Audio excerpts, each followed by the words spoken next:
What up, party peeps? We're back to the Decision Lab. It's another expert interview. Today we're talking with Freya. I'm so pumped. We actually had Freya on The Art of Expansion, which is a previous podcast that we did that didn't actually make it to the light, and we had an amazing conversation. So I'm pumped to dive back in with you today. Welcome to the Decision Lab.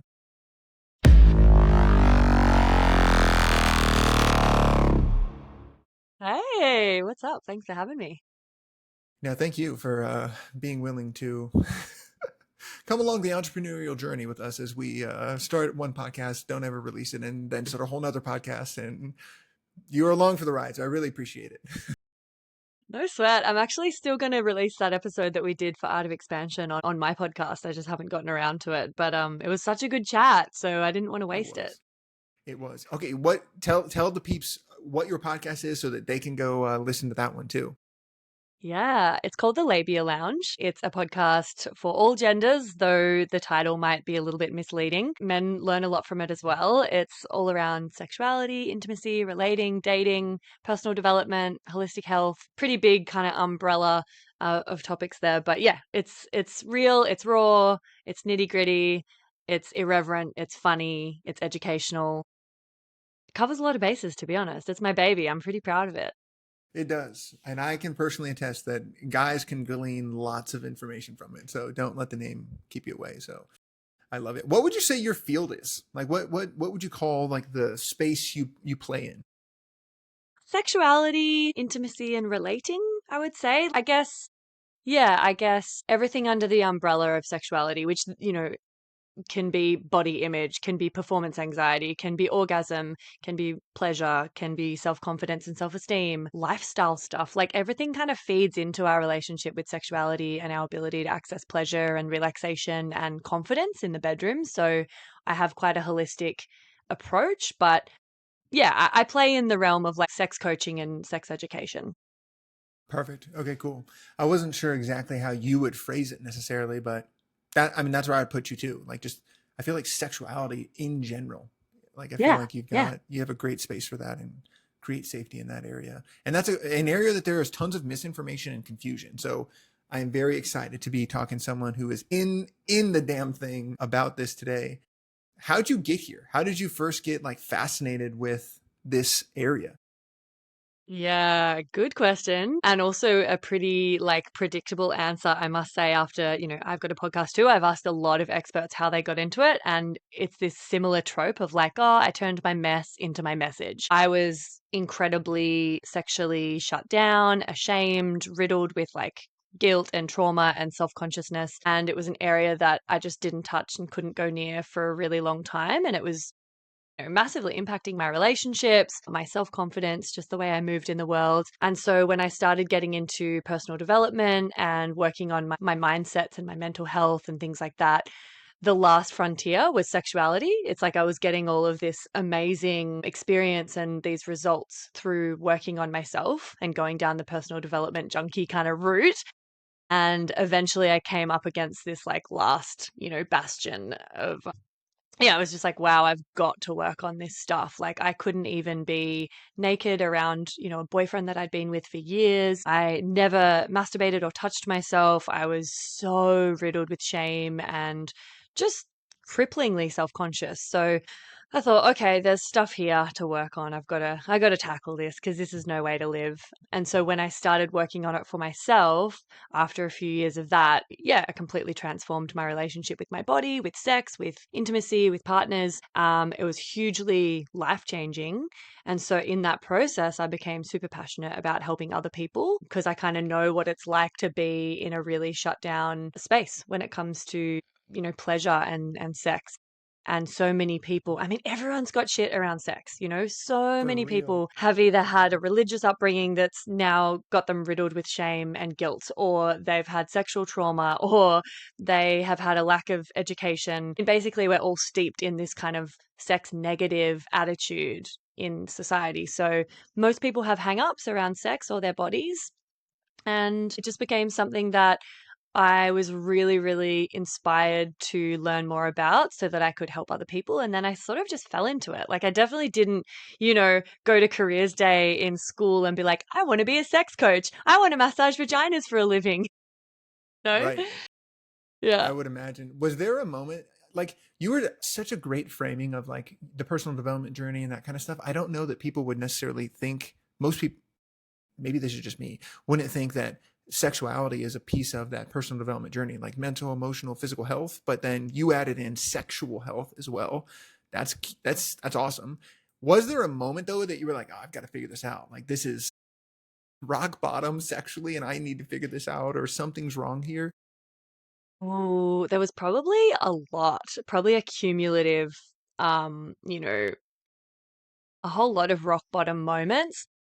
Like, definitely, I guess once I realized that it was severely impacting my relationships and my ability to get close to people. And I was almost becoming quite avoidant and shut down. It really hinders intimacy and like how deeply you can connect with someone when like I didn't even feel comfortable to let them see me or touch me in certain areas or in certain ways to do certain sexual positions. Like there was so many rules around what I was comfortable with doing and what I wasn't. And like, I don't know how explicit I can be on this podcast, but you can cut it out if you want.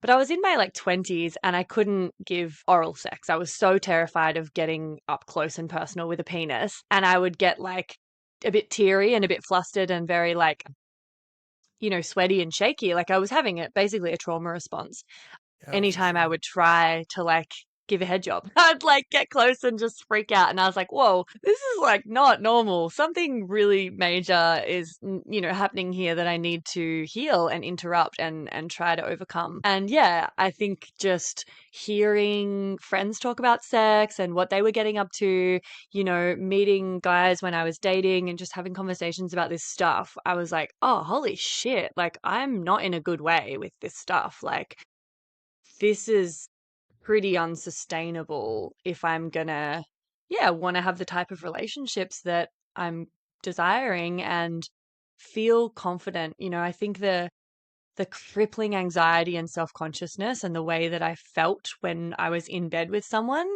like no, untenable. Like can't even believe I did that for so long. Like what was I doing? It was just unlivable. So eventually I was like, shit, enough's enough. And I think having some success with personal development work in other realms gave me the confidence and the hope to kind of be like, oh, maybe I can change this. Maybe I can do something about it. That's wild. Just to hear that Mm. you were at that point you were at a point in your life where like having essentially a panic attack before giving a blowjob to now talking about it in front of millions of people potentially. That is such a vast difference. The It's turnaround. unbelievable. It's quite the turnaround. What was step one though? Like what was step number one? Realization was like probably step zero, but like what was Hmm. after that realization? You're like, this is unattainable. What would you do? Yeah, I think, and it's like a bit of homework I give a lot of my clients. And I started just having more conversations with people about it. I would like seek out, and luckily I had friends that were quite open and a lot of them were pretty progressive or at least, could talk about this stuff. And I would just be asking more questions, having more conversations, kind of getting more familiar and comfortable with just talking about it. Because there was even so much shame around like saying, like, I would never say the word pussy or vagina, like, nah.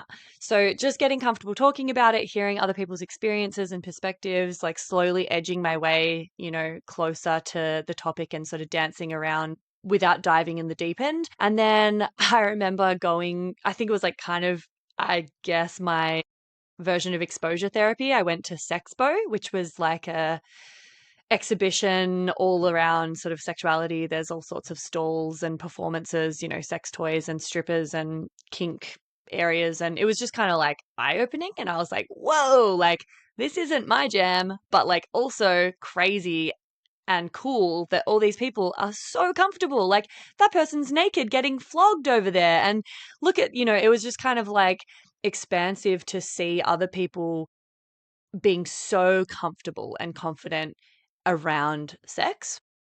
And then I remember like being like, okay, I've got to tackle this aversion or this resistance I have to my own body. I feel like I'm so gross that I don't want any guy to touch me or go down on me, or I'm so self-conscious. I got to overcome that. So I was like, well, I need a self pleasure and learn my own body. And I remember like the first time I quote unquote masturbated, I wrapped my fingers in Glad wrap because I was still a bit repulsed by my own genitals. Oh, Cute, poor thing, poor little Freya. And that's how I would masturbate, with Glad wrap over my fingers. wow. So yeah, I don't know. It's crazy to think like how far I've come now, but I just started, challenging myself and tiptoeing up to the edge. And then at a certain point, I just fucking threw myself in and I went to like a 7-day Tantra retreat where we were like doing all sorts of crazy tantric bodywork on each other. And honestly, I don't know how that didn't traumatize me, but I must have just been at the right point in my journey where I was able to rise to the challenge and then feel very empowered by my ability to face my fears and challenge myself. And I don't know, then I was off and running. Yeah. Talk to us about Tantra. I feel like people talk a lot about that. Like, what was that workshop like? Or like when you say doing tantric body work on each other, what does that mean? So at this particular retreat, and I won't name, well, it's all the Tantra world. I've really stepped right back. I don't identify with it. I try not to be affiliated Mm. with it because I think there's a lot of beautiful, amazing healing stuff that you can access through that world. And also there's a lot of guru culture, there's a lot of abuse of power, there's a lot of seedy kind of shadow underbelly stuff going on. This is the type of stuff we love to hear. Okay, this is uh, perfect. Keep oh going. Tell us god. more. Yeah. Yeah. So I would never actually recommend any clients to go to these things, to be honest. I had a really Mm. amazing, empowering, healing time, but that's only because I've got really firm boundaries and I had my own back and I was at the right point in my journey. And potentially because I ended up fucking one of the facilitators and I had a really cute crush happening, and that was all fun. But people at the very same retreat that I was on, there was about 40 people. I know for a fact that some of them afterwards said that it was very traumatic for them and they had a lot of complaints. And I don't think that these spaces are held very well or with much integrity sometimes. Wow. Some of the facilitators, I mean, firstly, the facilitators, the teachers, literally the owner of the whole organization, they're allowed to engage with the participants sexually. So, firstly, that power discrepancy is already like, whoa, hang on, that's a bit problematic. Yeah, yeah, That is crazy. yeah, yeah. I know. So, and there's checks and balances, or at least they try to, and it's gotten better. This was like, nearly 15 years ago now. No, maybe about 12 years ago. But they do try to teach you about boundaries and about consent and about how to say no and how to communicate your needs and blah, blah, blah. Like they try to prepare you. And there is a big kind of radical self responsibility approach where you are expected to. But then it's like, well, also, a lot of people that are drawn to these spaces are very vulnerable and they're seeking support, they're seeking healing, they're seeking truth and someone to follow or tell them how to heal or what to do. So there's vulnerable people. There's also some real predatory types that are I attracted bet. to that space, especially when there's a lot of, non-monogamy and polyamory and everything, free love in these spaces. So it's a real melting pot and it can be like just the worst fucking thing ever. So I generally don't recommend it unless I've like worked with the person holding the space and stuff, but it's a little bit too rife with risk and power imbalance for my liking. So, one of the things we did in this workshop, and this is like anyone can just sign up to doing it, right? Any person can rock up, they're not vetting you. And by day 3, okay, so day 1, we're having like a group in this massive hall, like kind of a group masturbation experience, which is, it's a self pleasure ritual. It's all guided and lovely, but it's basically 40 people like having a Maz in a room together, just on little separate mattresses nearby. And it's What?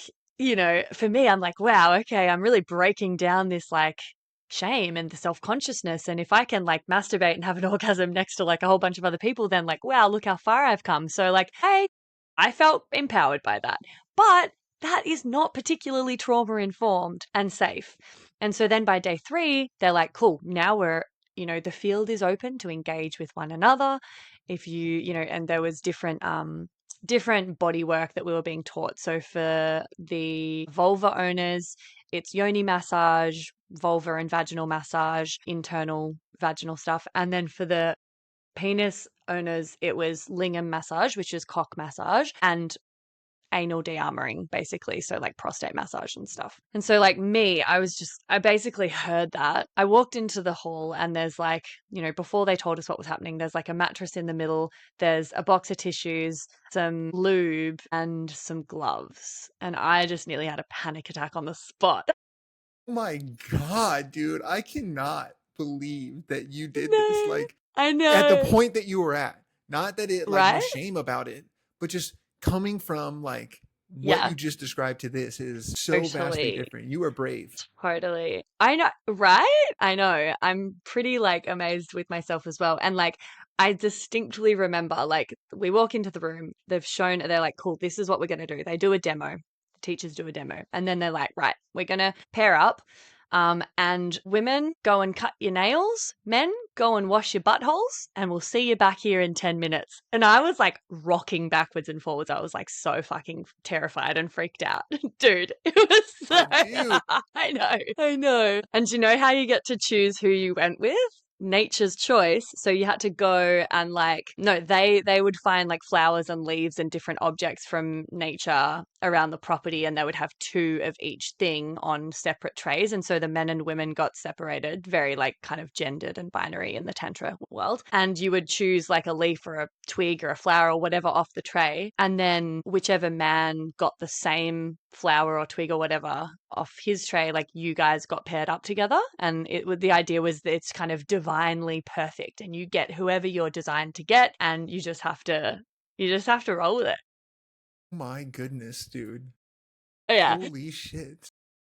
Yeah. So like, there's so much learning and healing and empowerment that I did glean from these experiences. And I did like a bunch of different stuff like this. Like I've had some of the craziest experiences. And maybe for me that was like perfect at that point in my journey. I just wanted to smash through all of my shit around sex. But I definitely know that for a lot of people, it was super damaging, and it wasn't very trauma informed. It wasn't very consent based. It wasn't a safe way to explore that stuff. And I think that's kind of what happens, especially when stuff like really ancient traditional practices and spiritual paths get co opted and westernized and cherry picked and then Right. turned into a business. That's we definitely need to dive into how to decide what to try, what not to try, that kind of stuff in a second. But Yeah. before we get there, you dove all the way in. Okay, you came out on the other side. Now what? Like what are you trained in? Like where you finish the story? So I went really deep for a while in like tantric bodywork, sexological bodywork. Yeah, and I was doing it for all genders. After a little while, I just thought I can't be doing this bodywork for men, because I was coming at it from like a very sort of spiritual healing place, and obviously I was having to screen a lot of potential clients that were just wanting a glorified rub and tug. Nothing wrong with that, but that's not what I was wanting to offer. And I consistently kept feeling like my boundaries were being crossed by men in this space. So I was like, okay, fuck that. I'm just going to work with women. And then I went and upskilled, and I did a training in yoni mapping therapy, which is an accredited modality. It's a holistic pelvic healing modality that involves talk therapy, sex education and coaching, and full body massage, culminating in vulva massage and internal vaginal massage and mapping. And it's not a sexual service, it's very much a somatic kind of therapeutic type of bodywork. It's really amazing for trauma release and healing. And I also just sometimes give people a bit of a guided tour of their anatomy, of their body, a very neutral experience of what it feels like to be touched in these areas that are usually either very sexual and eroticized or clinical and medical. And so that's like a really gentle kind of holistic modality that I trained in and did that for many years, and then upskilled again in sex coaching and education for men specifically, and then for women specifically. So I've kind of got both of those in my expertise. Yeah. And then I started the podcast. I've kind of just I just got really nerdy about sex basically, and just sought out information to kind of flesh out my knowledge so I could help people. Nowadays, I kind of work with I work with mostly heterosexual people just because that's my sort of life lived experience. I'm open to working with everyone, and I'm quite, quite across things like the kink scene or the poly scene or the queer scene. That's not so much my lived experience. So yeah, I do generally work mostly with heterosexual men and women. And yeah, there's like a number of things that people come to me for that are like actually incredibly common. For men, it's things like premature ejaculation, erectile dysfunction, porn addiction, performance anxiety, body image challenges, confidence, dating, social skills. And then for women, it's often struggles to orgasm, whether that's on their own or especially with a partner. Maybe they've been faking it for years and they don't know how to get out of that habit and to tell the truth. Boundaries and consent stuff, over reliance on vibrators and toys. Confidence, a lot of body image stuff as well. There's some really similar things that both genders struggle with that I support them with. Yeah, I don't see people specifically as like a sex therapist or anything like that, but it comes up in work when I'm doing stuff with people. And for guys, I feel like both body image is one that I also see that is kind of across the board. Women, it's Yeah. the orgasm side and or not orgasming, and then for a lot of men, it's performance anxiety and either not being able to get hard or Yep. premature Coming too ejaculation. quickly. Yeah, Yep. I would consider both of those like performance anxiety or Yeah. performance. Would you? Yeah. Yeah. Yeah. Yeah. Absolutely. Yeah. Yeah. So I Yeah. mean, I've seen, and I do not do near the amount of work you do in this space at all, but I just have seen a similar pattern. So it's just interesting to hear you say that Mm, as someone who's done it so much more. If you were going to kind of talk about what you see the most, are those the two things, like for guys performance, for women orgasm, or like what would you say is the most common pattern? yeah. Honestly, yeah, like for women, struggles with orgasm is pretty much the most common thing. And, contributing factors to that are all very related: body image, painful sex, not being able to communicate their desires or their boundaries, and therefore kind of just going along with. I think because of the way we've been socialized as women, there's this real tendency to put others' needs first and to people please and to not want to be too needy or take up too much space or be too demanding, basically be too much of anything. And so often women will kind of settle for whatever they are receiving, and it's usually not that satisfying for them, but they also don't really know what else they would even ask for. Sometimes they don't know their own bodies or haven't experienced great sex ever. So they don't know what they need more of or less of or want to ask for. And if they did, they usually don't feel confident enough to ask for it. And then for men, it's like, yeah, generally erectile challenges or coming more quickly than they would like. Of course, body image and penis image kind of comes into that. A lot of men feel like they've got a small penis when actually it's very average. And obviously, there's lots of reasons for that, porn being a pretty big culprit. But so many men feel very self conscious about their penis, whether it's too small, whether it looks different to what they've seen on the screen, and whether they can last long enough and like give or provide pleasure with it. And that, of course, contributes to like a very overactive mind and stress and anxiety and kind of not being very embodied in the moment. And it becomes this like perpetuating, very vicious cycle that they can fall into and don't know how to get out of. So, and some people experience both struggling to get or keep an erection and then also coming too quickly because they're kind of swinging, like pendulating between like the two extremes. Yeah, so, and a lot of it comes back to like no one's really communicating about it. No one on either side is communicating clearly and maturely about it because there's so much shame and there's so much, misinformation, and there's all of this pressure. There's pressure on men to perform and to give pleasure. There's pressure on women to, act like they're super into it and that's why they're faking it all the time. There's just, yeah, there's a lot that I think communication could actually solve if we were focusing more on connection and intimacy as opposed to like mechanical genital stimulation and getting a Mm, result. If it wasn't so penis centric and so obsessed with orgasm, sex would be a completely different landscape, and it would be all about intimacy and connection and pleasure and closeness and endorphins.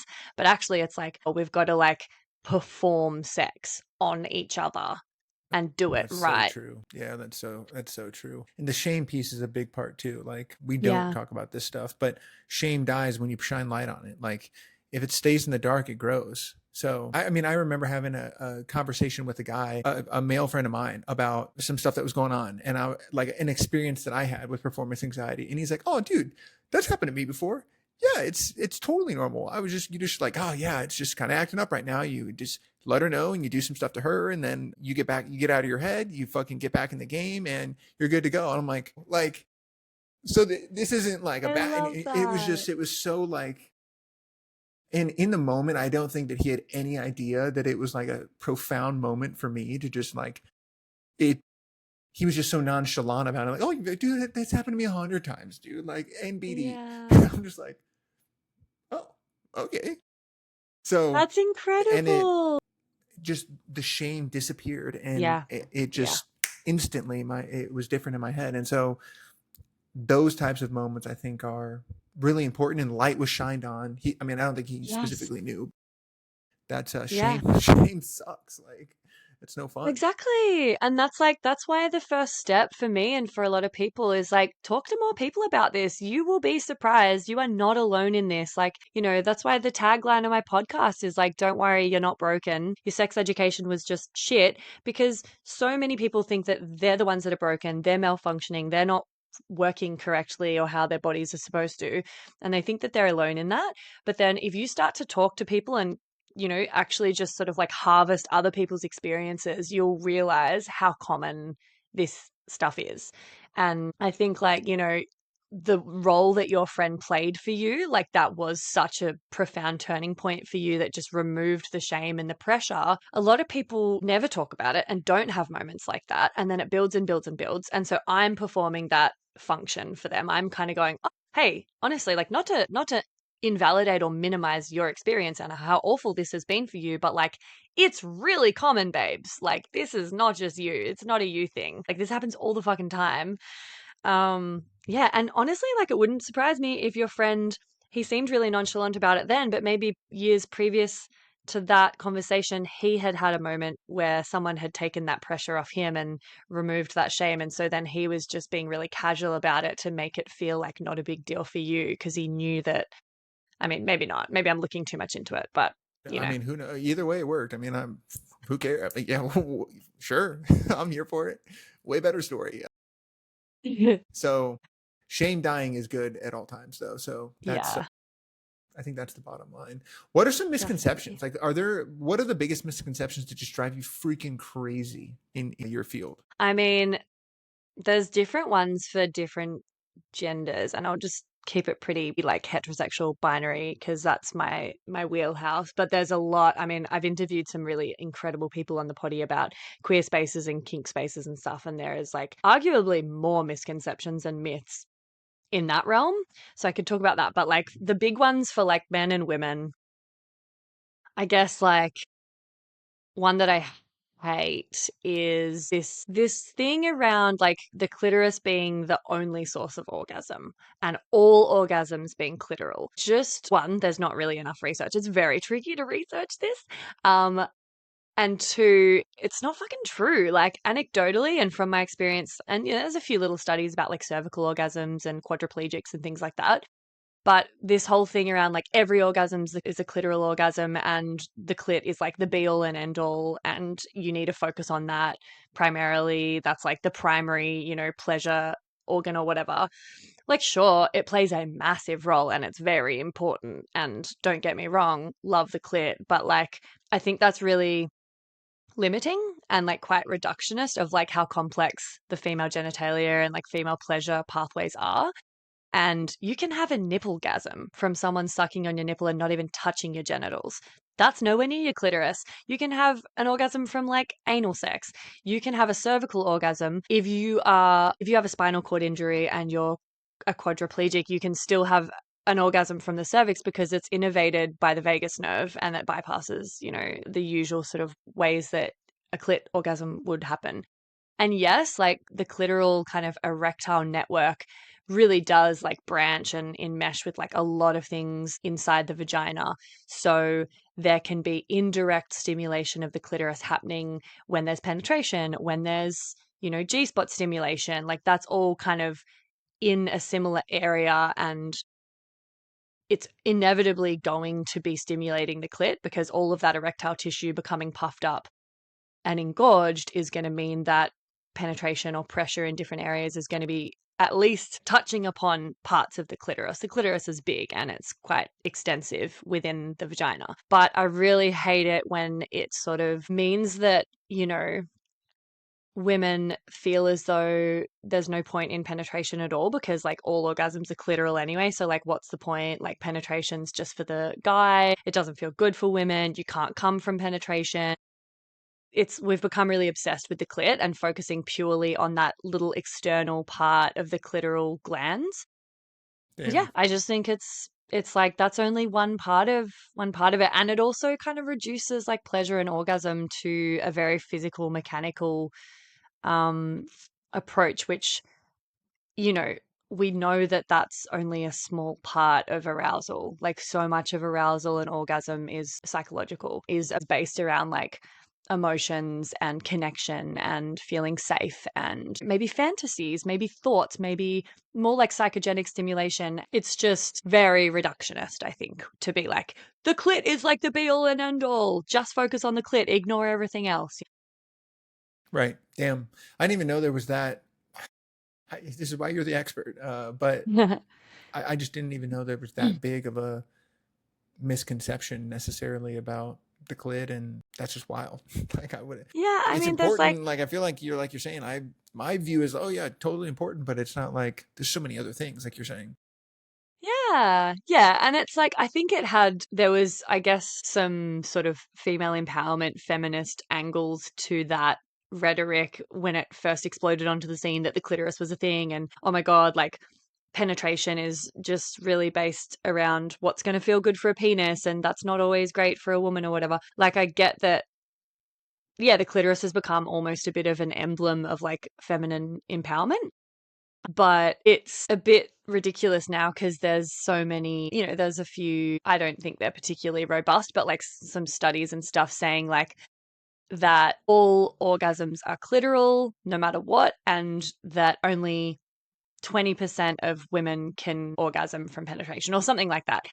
Some crazy statistic, and it's like maybe only 20% of women in that study do regularly orgasm from penetration, but that doesn't mean they can't, because we all have the capacity to orgasm from penetration. It's just that we haven't learned how, or we haven't had the correct combination of stimulation and emotional safety and pace and depth and whatever. There's like so much more to it. So I just don't like how it reduces the possibilities of sex. And what it tends to do is like I'll hear a lot of women being like, oh, yeah, like I don't even bother with penetration. Like when I self pleasure, I just go straight for the clit. With like, with sex with my male partner, like I kind of just do the penetrative bit like for him so that he can finish off, but like I just mostly want like, clit stimulation because like most women can't come from penetration anyway. And when I hear that, I'm like, oh God, that sucks, That's because they wild. wouldn't even bother trying to learn Right. how to enjoy penetration because they think that they can't and that that's just how they're wired. Like it's a physiological impossibility for 80% of women. And that's just not true. Like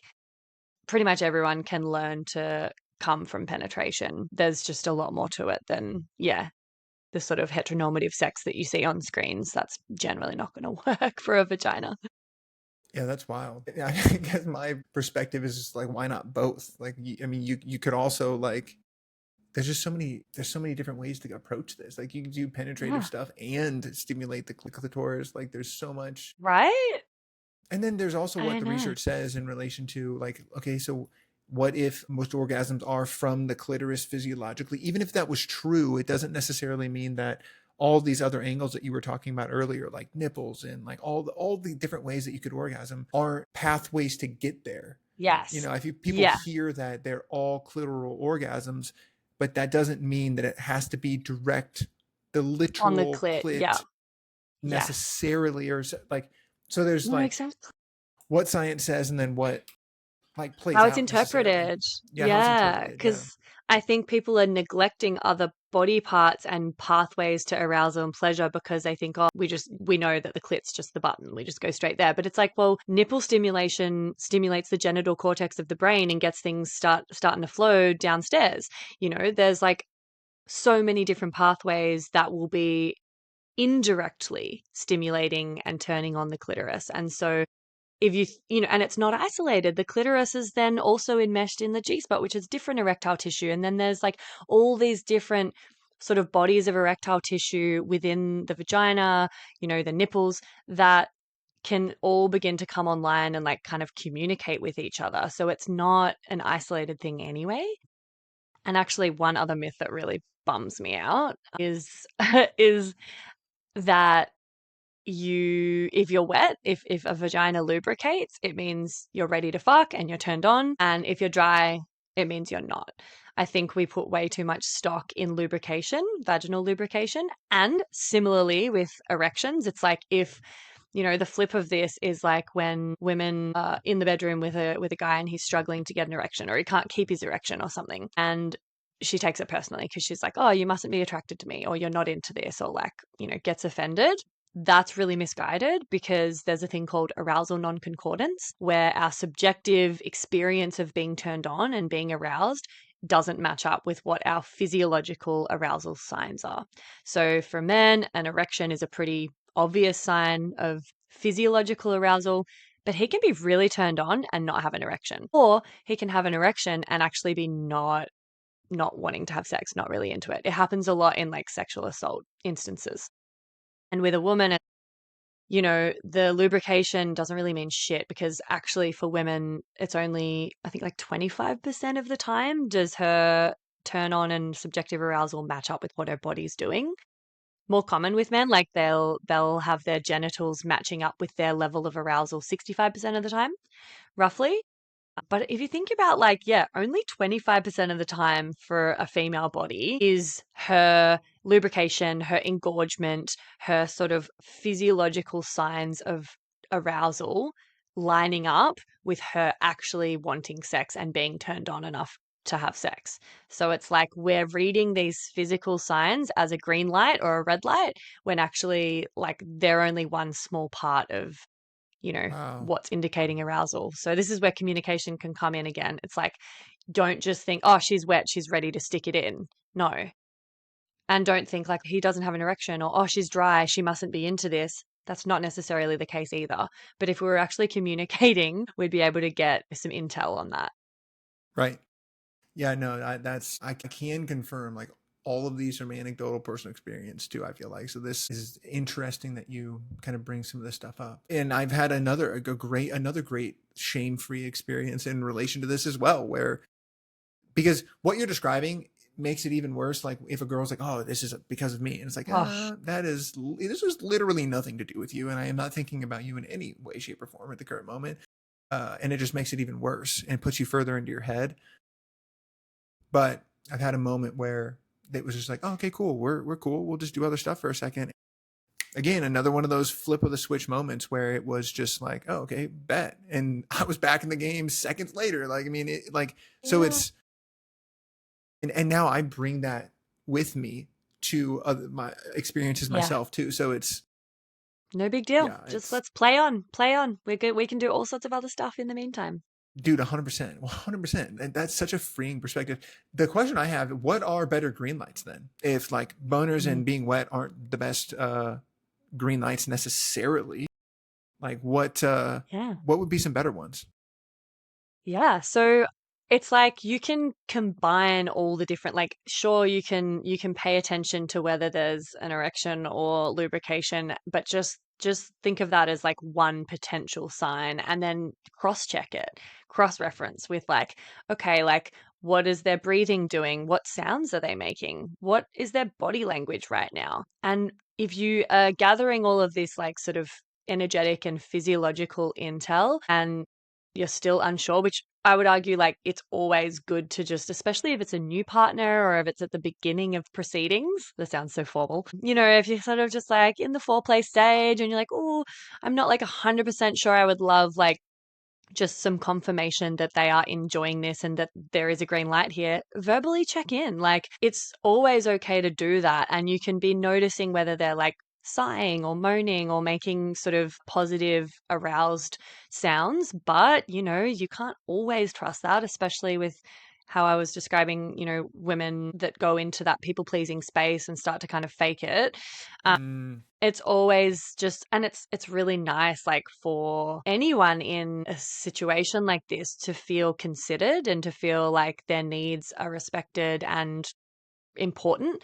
So I would like always encourage like verbally checking in and, you know, just being like, and you can use your own language. You can make it as, you know, smooth and sexy, or as what I think people are often worried they're going to ruin the mood or like break the flow of it and it's not going to be sexy if they have to verbally check in. But like you can still make it hot. Like, you know, just sort of as you're going, like checking in with little like, how does this feel? Is this okay? Do you want anything like, do you want it softer or faster? Like, what do you need right now? How are you feeling? Like, what can I do to make this better for you? You know, like just any way that you can kind of check in with them or ask for guidance or direction is going to be amazing for gathering data, especially with a new person. And, you know, for the people that are like, oh, that's too, you know, that's too clunky or it's not smooth enough. I think we've all just overthought it to the point where we want to have a perfectly polished movie or porn sex scene that with I no. literally was 100%. Because the people in porn are not stopping and saying, "Oh, was that too hard? Or do you like this? Can I put your Mm-mm. legs on my shoulder?" Like they're not. And it's They're going at it unrealistic. as if they know, but no one Yeah. sees that they both read the scene and they both Uh-huh. know exactly the next movement. Like Yeah.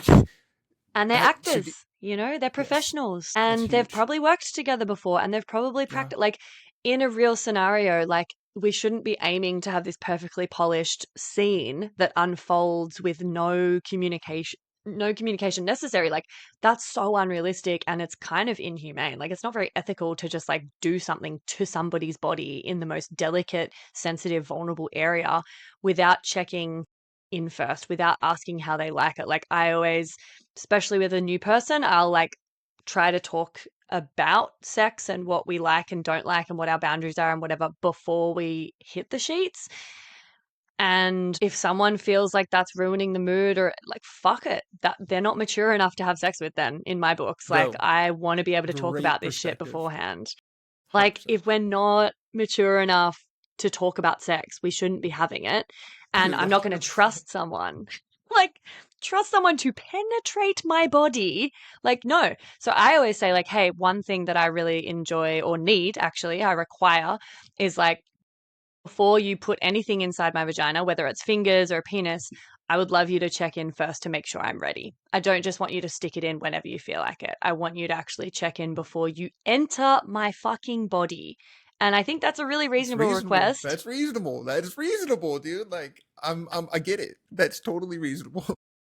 Yeah. So, like, if you're in doubt about physical signs, and there's definitely plenty, and the more you engage with someone, the more you're going to get to know their signs. You can pay attention to, like, you know, the way their face looks, their breath. Do they have goosebumps? Are they sort of, is their body language moving into you? Like if you're going down on them or fingering them or fucking them, is their body language, are their hips moving into you and like thrusting and like wanting to get closer to you? Are they grabbing and grasping you? Or are they stiff or are they still or are they kind of pulling back a little bit? Do they seem like they're uncomfortable? Like Mm, attunement is so fucking important. And when we're so yeah, stuck in our heads about how it looks and how we're performing sex on this person, and if it looks like a scene, we're not attuning to their body. that's And such a good point. yeah, and it's like, cool. So if you struggle to attune to someone's body because no one's taught how to do that, and maybe your partner's not really sure how to do that either, fucking talk about it. You have to communicate. Like get the groundwork done before you start playing with the power tools, you know, like do the induction. I'm with you. I get it. I mean, I've had partners in the past that we communicated extraordinarily well and were very in tune, and it just is just a next level. and others where it's the communication's not there, it feels a little awkward, or it's like, so, and it's just not the same. So Yeah. I get that. What do you suggest for people who are struggling with that, like attunement? Like, are there any tools or like frameworks you give people? Yeah, like a big part of the work I do with people is often helping them attune to their own bodies first. Like a lot of people are very disconnected from their bodies and from their own sort of sexuality and sexual energy and arousal. This comes into erectile dysfunction, premature ejaculation, performance anxiety, like most of and same with women experiencing difficulties with orgasm that are really struggling to relax and let go and be present. And most of the time, the root of it is like a massive disconnect with our own bodies and our own genitals.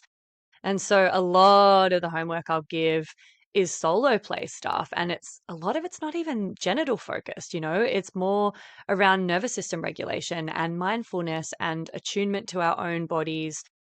And so that we can increase our capacity for presence and proprioception, like just awareness in general with ourselves. And then it gets easier and easier to do with someone else. And when you can do it and be aware and present with your own body and sensations and energy when you're with someone else, that's like the middle step, because it's like we can be tuned into our own bodies when we're on our own. That's first step. Then the next step is to maintain that when with somebody else. And then the next step is to maintain that when with somebody else while also tuning into them and their energy and their body without losing our awareness of our own. So it's like actually it's a dance, and there's a lot to it. It's not a surprise that most people are out here having pretty terrible sex a lot of the time, because Sucks. the way that society is really discourages us from being connected to ourselves and our bodies. We're very disembodied, we're very disconnected. Hustle culture, boss bitch culture, everything about society and capitalism and the patriarchy is super extractive. It's like we're extracting from the earth, we're extracting from other people, we're trying to like force and push. And yeah, it's quite an intense approach, and that doesn't really gel well with the parasympathetic nervous system, which is actually essential to arousal and essential to orgasm. So I'm kind of working from this holistic perspective that like until people can regulate themselves, self-soothe, be present, learn how to get out of that overthinking, overanalyzing, anxious kind of monkey mind space, they're going to really struggle to attune in the bedroom and to have great sex. A lot of it's not to do with technique, it's presence, it's embodiment, it's like regulation of our own nervous systems so that we can co regulate with somebody else so that magic can happen. Dude, that's so fucking true. And when it works, it's when two people can do that well, it's Yeah. freaking next level. Like, it's insane. So that's beautiful. It's hard. It's interesting you mentioned like self awareness and self regulation, and then being able to pick up on someone else's, and then being able to balance your own awareness of yourself and awareness of the other person. Mm, Because it's easy to get, at least for me, it's easy to get more focused on them, and I forget about to stay to balance on myself, and like, yeah. so that is a dance. It's a good way to kind of look at it, I feel like. It's tricky. It's really tricky. And we're not taught how to do that. And it's a practice. And that's something that I think a lot of, if we're able to just skip back to the myths and misconceptions for a second, something that I didn't mention that I hear all the time and that really bothers me is, yeah, sex is natural, but like we're almost sort of sold this idea that like we should just know exactly what we're doing because it's natural, it's innate, we're sexual beings, it just flows. And it's like, no, it's natural, but like so's walking, and we still had to practice that, and we had to crawl Yeah. first, and we had to learn the skill through practicing and repetition. And sex and pleasure and orgasm, it's a learnt skill. It's literally a practice that you need to do consistently to actually like build the neural pathways to pleasure, to learn how to get out of your head when you are having a moment where you're overly focused on either them or what your dick's doing, or like it's a practice, and it's different with every partner. You have to like calibrate to new partners and figure out what your dynamic is and how to do the dance with that person. Like what worked with one person might not work with the next.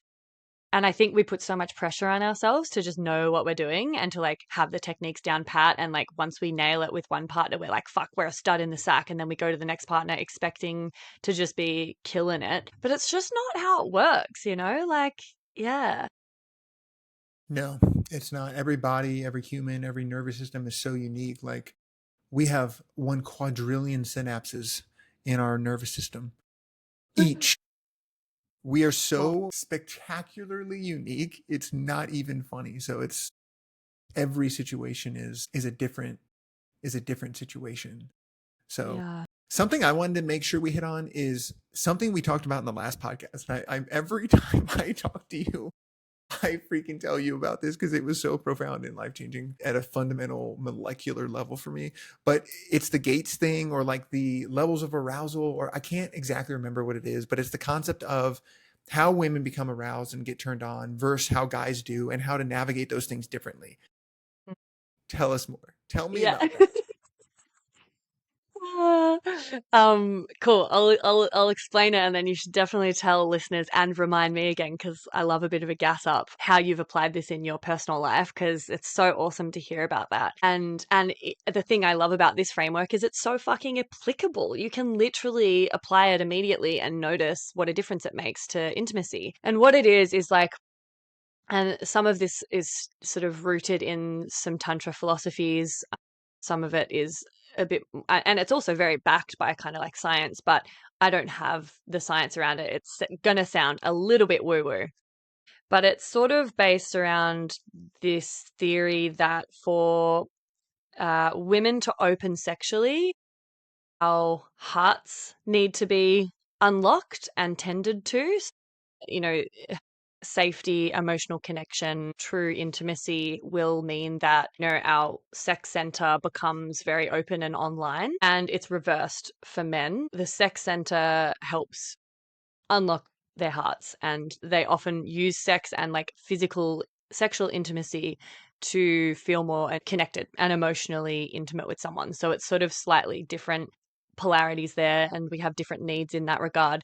And so how that plays out in the bedroom and how you can apply this is like, for men often, and this is all rule of thumb, it's not, everyone's individual. And you know, as we now understand of like the spectrum of genders and sexual kind of configurations, it's not binary. But in a heteronormative sort of scenario, often it's the case that you could go straight for a guy's penis and he'd be pretty content with that, go for the sex center, and then, you know, start inwards and move outwards to the rest of his body, and you know, that unlocks his heart, blah blah blah.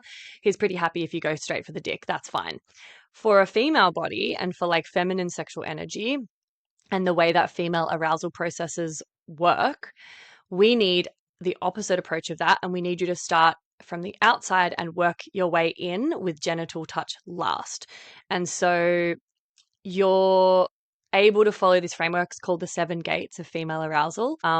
I think there's some really good stuff in Sherry Winston's book, Women's Anatomy of Arousal, about this. And basically, you have to pass through one gate before you pass through the next. And so if you're engaging intimately with a woman, it's really great as a rule of thumb to kind of follow this framework to be safe and to approach her body in a way that's going to gel with her sexual arousal cascades, and just sort of give her body time to actually become aroused in an organic way at its own pace. And the first gate, for example, doesn't even involve touch. It's like, you know, say you're at a date and there's good eye contact, or there's great conversational chemistry. There's, you know, you like their smell and their pheromones. Maybe you're attracted to them visually. You like the feeling of being with them energetically. It feels nice to be around them. You feel respected. You feel safe. You feel comfortable. All of this sort of non-touch stuff that happens before physical intimacy is the first gate. And you don't want to move on to physical intimacy unless that gate is like, check. So if that's all feeling nice and going well, you can introduce touch. And the second gate is touch, but nothing erogenous, nothing too sexual or invasive. It's like hands, extremities, lower legs, feet. These more extreme not extreme, but the extremities of the body that are more like on the outer. And then you're working your way in gradually. The next gate is like face, kissing, neck, ears. That's a little bit more intimate, a little bit more erotic. And then the next gate is breasts and nipples and that heart space. As I was saying earlier, like important for the heart to kind of feel nurtured and nourished, for the sex center to open energetically. And then also on a physiological level, breast stimulation and nipple stimulation and that erectile tissue starting to engorge, sends messages to the genital cortex, which then gets the genitals starting to kind of wake up a little bit and like activate. And so then the next gate is like moving down, bum, hips, mons pubis, inner thighs, this sort of area. Outer labia and inner labia are two separate gates. The reason for this is like anyone with a vulva will be able to relate to this, but the feeling of someone stroking your outer labia, which has like regular skin on it, versus the moist pink bits of the inner labia, which is mucosal membrane, it's like moist, it's a different type of tissue.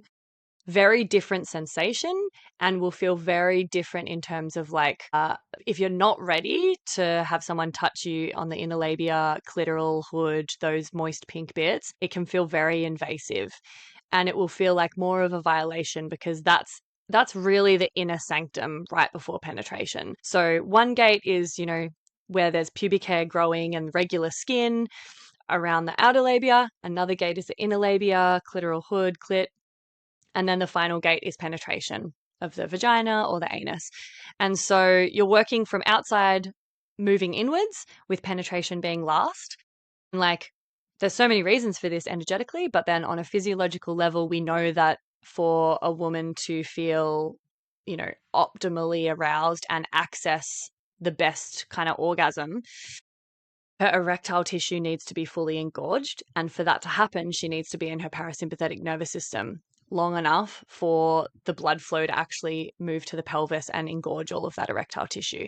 If there's stress hormones in the body, it's constricting the blood vessels. It's like contracting everything. Her breath is more shallow. Like there's all of these things that will get in the way of arousal processes taking place in the body if she's in her sympathetic nervous system. And if you think about how like busy and stressed we are most of the time, if you're going from like a busy day at work or whatever, and you're hitting the sheets and expecting to just like drop straight into the parasympathetic nervous system and be really aroused all of a sudden, it's not going to fucking happen. That's why we need this gradual approach through the gates to slowly approach her, help her relax, help her transition into a receptive space where she's able to be in the parasympathetic. The arousal can slowly build.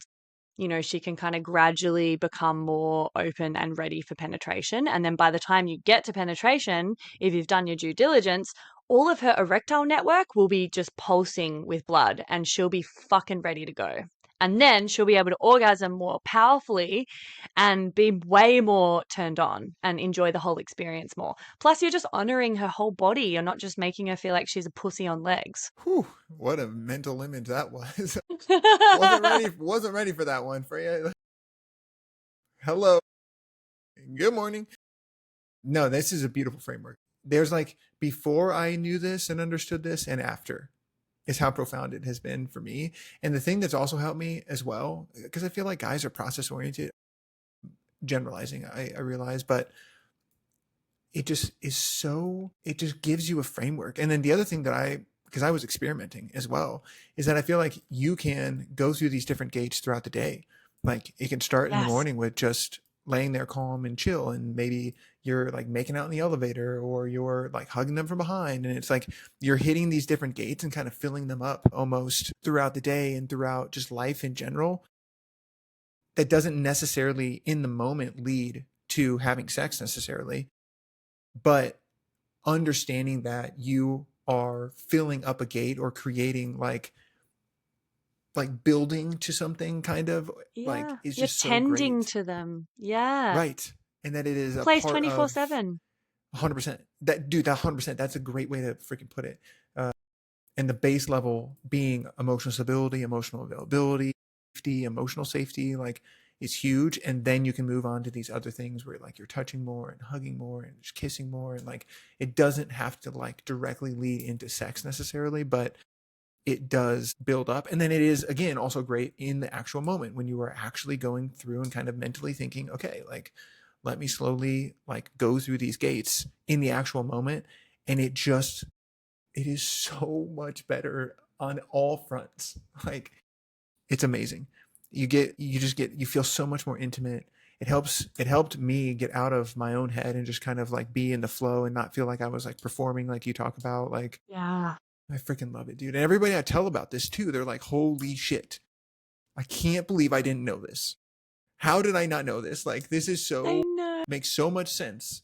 And it's helped with partners as Yeah. well who are trying to be like do like non-sexual touch, sexual touch type stuff throughout the day and stuff. And the other side of this framework is that guys are like from the inside out or like from inner to outer, and that has helped partners as well for them to understand how I want to be touched and what that is for me, the opposite direction. And it's helped so much. That's awesome. I love it. I It's love this so framework. like it's so practical, isn't it? And it's so simple. And obviously you can tweak it and and like you've been exploring foreplay being around the clock and knowing that it's important to be nourishing those other gates and helping her feel, tended to, so that it's not just like, cool, we're getting like nothing, barely any touch the rest of the time. And then all of a sudden, when touch is happening, it's like, oh, that means that we're going to have sex. Like that can really pressurize the situation. And a lot of relationships, there's no touch or affection or kissing that goes on outside of having sex because it's just gotten to the point where like any touch or affection equals this foregone conclusion. And so often the women will like avoid any touch or affection because if they don't want to have sex, they don't want to like give the wrong idea, or it feels like a contract for them. And it's like, that's really damaging to be in that dynamic where like affection and touch equals sex, because then you're not having all of these gates tended to the rest of the time. And there's this expectation that it's going to have to turn into, full blown penetrative sex. And yeah, it's also really helpful for men who experience performance anxiety and erectile challenges, premature ejaculation, all of these things. If they're actually tuning into the partner's body and going through the gates and taking their time, slowing the whole thing down. I think people worry that Yes. if they slow it down, they're going to lose their erection or they're going to come too quickly. So they just want to. So, but actually, it has the opposite effect. It's like really helpful for the man to like be more present, get into his body, slow everything down. If his arousal is able to like really slowly build while he's focusing on slowly building hers, it tends to like start to match her pace So as much well. better. So much better Yeah. for both parties. Yeah. Yeah. Because you've kind of got nothing to lose by slowing down with a woman, but everything to gain. And you've got a lot to lose by rushing to the finish line because chances are she's not going to have an orgasm or enjoy herself as much. And then you will also feel like, oh shit, I came too quickly and da da da da. And that happens when we're just so overly focused on like penis centric penetrative sex. And I like to tell people like, sex, there's a menu and there's entrees and there's snacks and there's the main course, there's dessert, there's all of these different things. We could have a little hash on the couch or in the elevator. That's like one little thing on the menu. We could do some oral and then leave it there and go have dinner. We could do like a full 10-course degustation. We could have a smorgasbord. We could do a little massage that's sensual. There's like all these ways that we can be exploring eroticism or affection or sensuality or pleasure. And it doesn't have to be, right, we're going to kiss and then we're going to finger and then we're going to have a blowjob and then we're going to have penetrative sex, ejaculate. That's it. That's the Oh foregone my conclusion God. of all of it, Yeah. Yeah. That pattern you just described I've been a part of that pattern before, and I understand it's wild how much more there is out there and stuff like that. So let's talk about your framework for learning more about this stuff, because there's so many, like you were saying with the tantric stuff, there's so many like damaging, and there's a lot of damaging advice in so many places that can be traumatic for people and stuff. Like, how do you filter for what's good advice, what's not good advice, who to listen to, who not to listen to, like that kind of stuff?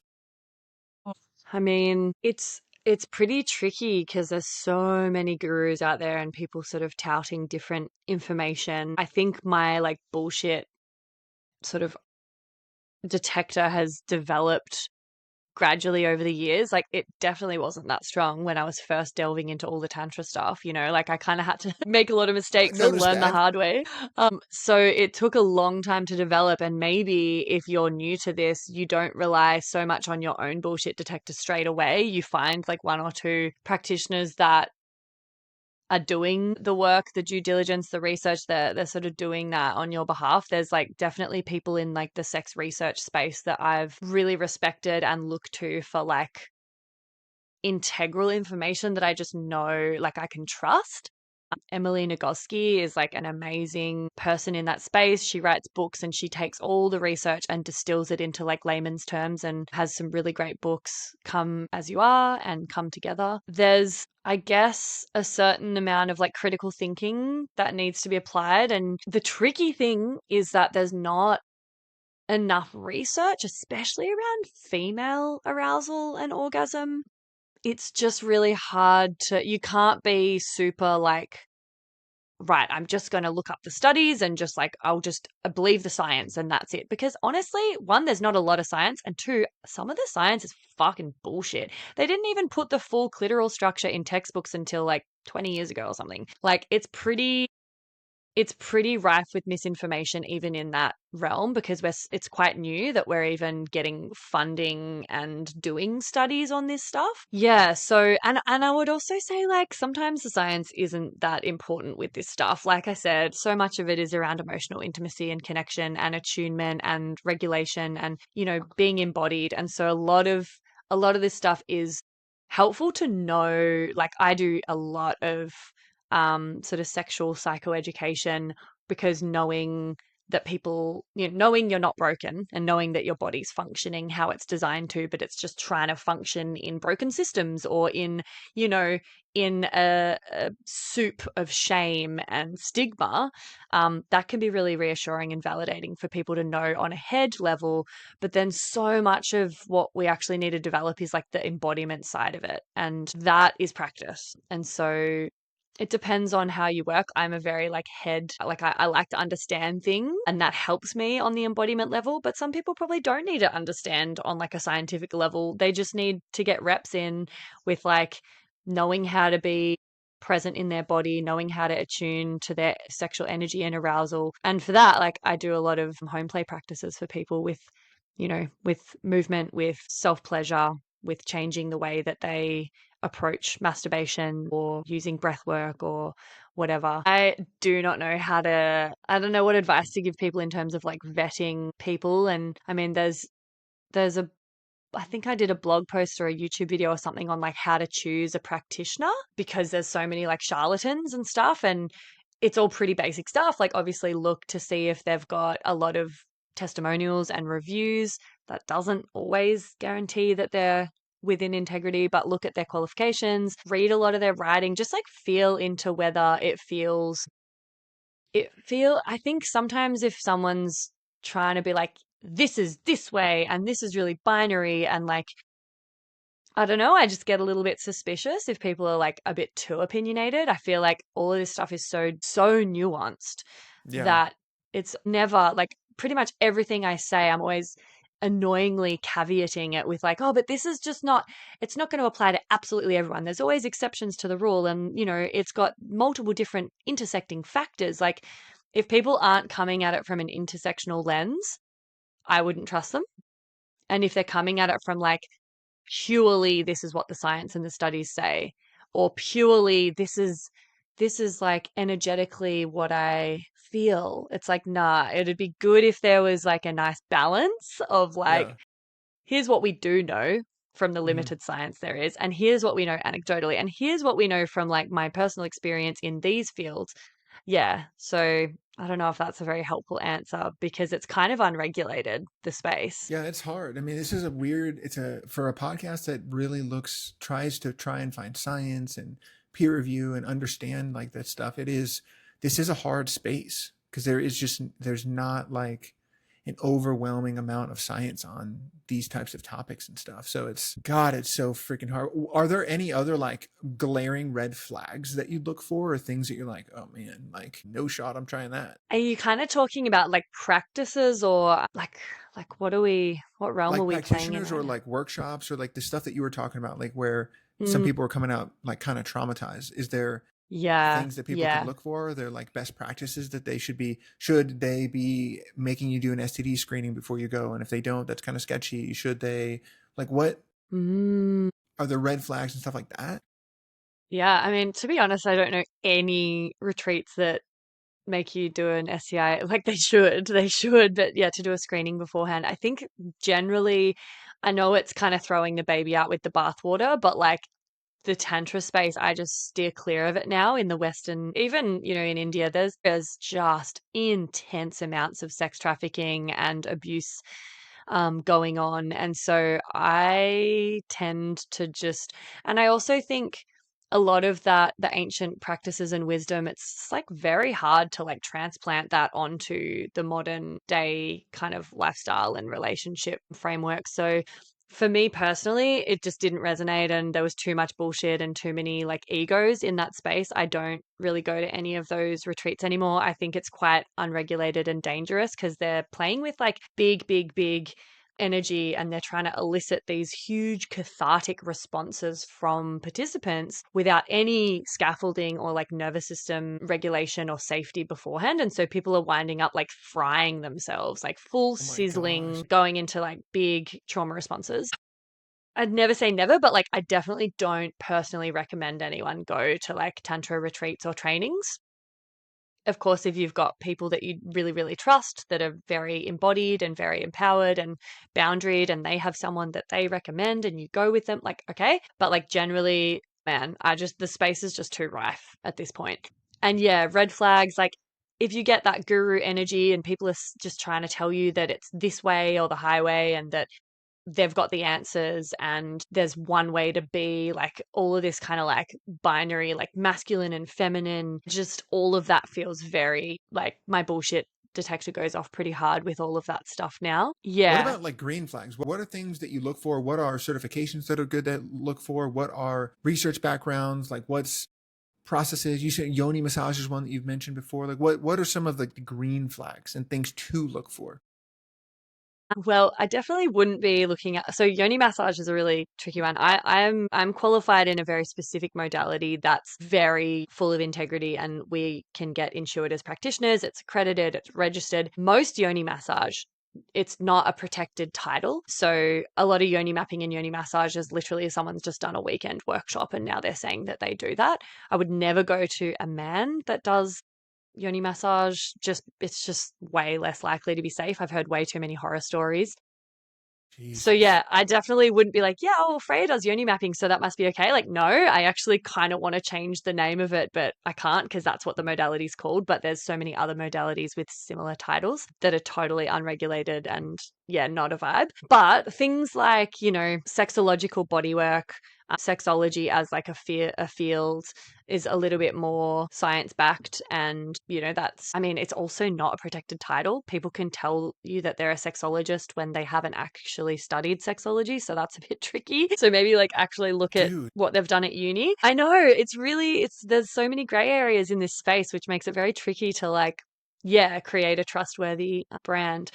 But yeah, sex therapists. The thing I struggle, like green flags is like if they feel like they're quite accountable. If they're not like, I know all the answers and this is the right way, this is the wrong way. If they're someone that's actually like, hey, like, you know, ultimately your own internal wisdom and your experience of your body is like your guiding light and your true north, and I can scaffold that with suggestions and invitations and guidance and some information to support you, but ultimately we're trying to help you tap into your internal power and wisdom. Like, that's great. I like that approach from people. I like people that can admit that they've been wrong or correct themselves or be like, oh, hey, I actually said this thing, but now I've done some more research and actually this, like, because it's always changing. There's, things that we believed and understood 5 years ago that have now been disproven or things like that.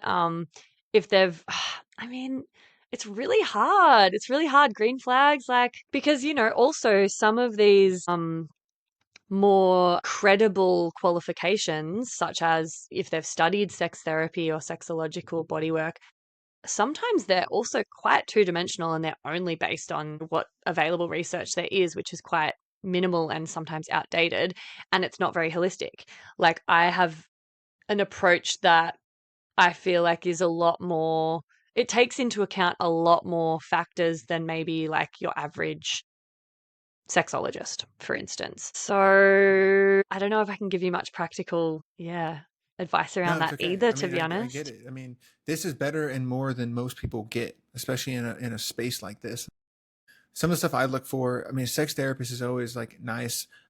AFS actually has a pretty great framework in relation to working with sexual parts and things like that Mm, I'm a fan of personally. I'm trained in internal family systems, so uh, I guess I'm biased, but it is no, but just a you're really right. great. Yeah. It's a great framework, and it comes from a place of like parts and being self-led in sex as opposed to parts-led, and like it's not about the therapist or practitioner or whatever being right or wrong. It's really about like Yeah. working with your parts and talking about them in a non-judgmental way, and Mm. that's something that I definitely like look at. I don't know if there is, because I know you can like specialize in trauma, which that's the route that I kind of went down. I don't think there's like a specific IFS sexual route that you can go and specialize in Mm, necessarily yet. But I do know when you go and get trained and you're like doing like the practice and stuff, it is something that they talk to you through. Like if sexual parts come up, like in your clients, here's how to kind of work with them and talk with them. yeah. So Well, and actually, I can that's a speak to great that. point. It's like, sometimes if you look at people's, qualifications and they have already a background in IFS or counseling or trauma therapy or relationship counseling or something, and then they've done an add on to specialize in the sexuality field, like for sure, green flag, That's a like, good point. Yeah, I think that's a like the good point. combinations, not that I can talk, I definitely don't have a background. Like, if you looked at my qualifications, a lot of it doesn't seem as credible as, all of these sort of uni courses. But it's really when I look into people, especially for guests on my podcast and stuff, I like look at what they've studied and what they've been interested in, where their sort of career trajectory has taken them. And that tells me a lot about them. And it probably rules out some of the more, the people that have probably only done like, a week or two at a Tantra camp. And now they think that they can massage vaginas and charge money for it. Yeah, that shit's wild. I mean, it's something we kind of come to sometimes in certain areas and certain like topics on the pod is maybe there is more regulation or frameworks that need to be established to help with these things so that people Yeah. have a better idea of how to be safe and explore these things at the same time. Because at the Yeah. very beginning of this conversation, we were talking about how this is an unexplored portion of self development, personal development people don't talk about. But I think it's a powerful one. But there are frameworks to kind of Yeah. understand some of these other areas of personal development. We Mm, need frameworks and uh, regulatory things to help us yeah. understand this. And I think like if you're working, especially if you're working in the realm of sexuality, you've got to be trauma informed. You've got to have done training around that. I think that's a really important, especially with body work. Like it's so wild to me that there's people that are, yeah, literally, I've seen like people offering genital massage, which often people coming for that have had sexual trauma and want to do some somatic healing. Yeah, and it's just crazy. They haven't really done any trauma training. I'm seeing like ads popping up on my Instagram saying, become a sex therapist in 2 months or something. And I'm like, what the fuck? How does that even work? How? That's surely not ethical, you know? That's It's freaking wild, dude. Like, I just can't even imagine some of that stuff. I agree. And there's a difference between trauma informed and like a trauma therapist, like, or a trauma yeah, therapy. Like, and people yeah, just, there's all these nuances. People don't really yeah, know the difference between yeah. because there's so many people come to me and they're like, well, my last therapist was trauma informed. And I was like, okay, what modality? Well, they did CBT, DBT, and it was like this cognitive. I was like, okay, so they were trauma informed, but that's different from Not a a trauma trauma therapist. therapy, Yeah, right? Which is very like a therapy different. built from the ground up for trauma. It's so hard. And then you Yeah. try to explain a nuance and people just get confused and it's like, damn. And Yeah. not to bring it back to guys, but I am the holder of a penis, so I that is the experience I have. But I just see it a lot with. I've had even close friends that, because I'm in therapy. I have a IFS therapist, I have a trauma therapist, and IFS therapist, and I'm not afraid to talk about that. Like I say that around guys and talk about that, and so guys end up coming up to me like, hey, I'm struggling with some stuff, like I'm thinking about a therapist. And the hardest ones is when they say, yeah, I was going to therapy and they're just kind of talking to me about this stuff, and we were just kind of talking about our feelings, and they asked me some of this stuff, and they were trauma informed, but it didn't really feel like we were getting anything. And I was like, gosh, there's a difference between trauma therapy and a trauma informed therapy. And I kind of have the speech with them and the talk with them essentially. And it's just hard because I know how long it and how hard it was for them to get to a therapist, period. To then not necessarily have the experience or have their fears of therapy like play out in front of them when they finally get to the therapist. Yeah. That might be the one shot, the one chance that they're going to give Yeah, it. And I it's, know. oh my God, it's so devastating. I think like having a Yeah, personal recommendation from someone you trust, like, you know, is super important. Like just Googling and trying to find someone may be a bit less likely, yeah, to land on, yeah. So maybe it's that's tough. maybe the green flag is like not just that they've got testimonials and qualifications on their website, but that like someone you know or trust has recommended them personally, which can That's be hard. honestly, that's great. That's a good one. That is a great one. Because if you told me Mm, someone, I'd be like, oh yeah, deal, easy. I'm down, mm-hmm. But Yeah, so that's another great one, especially in a space that there's not a ton of regulatory frameworks. Like yeah, yeah. lived experience of someone who's gone through it and be like, yeah, no, that one was sketchy and was doing weird stuff, but this one was good.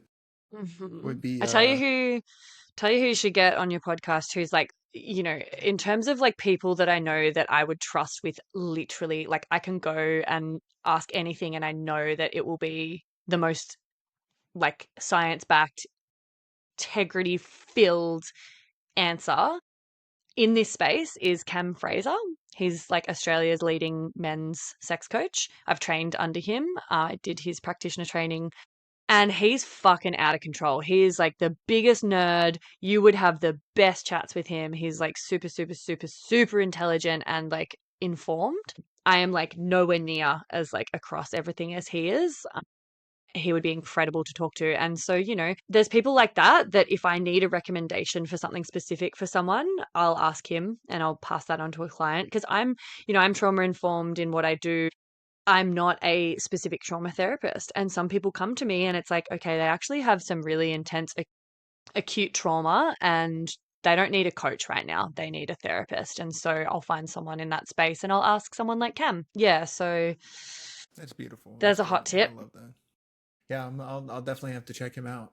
So, well, this has been a wild ride. We've had quite the from a panic attack before a blowjob to a tantric thing that was fucking wild to the seven gates to sex area being sketchy as shit just in general with like regulation.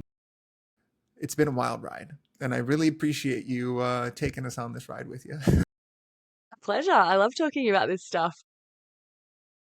Hell yeah, yeah, me too. It's fun. I mean, I am someone who grew up Catholic as shit, and so I have tons of sexual trauma and shame and all sorts of stuff that I've been working through, and so it's awesome Mm. to be able to have these types of conversations now. I might not be at a tantric workshop, but just just fucking full sending it in front of 40 people. But I am having a conversation on a podcast with you in public, so that's Well, a step for me.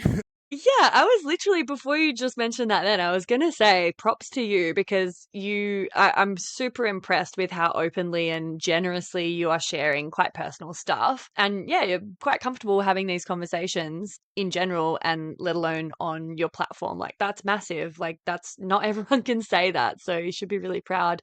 And especially knowing, you know, your religious background and where you've come from, I think that's like just huge progress.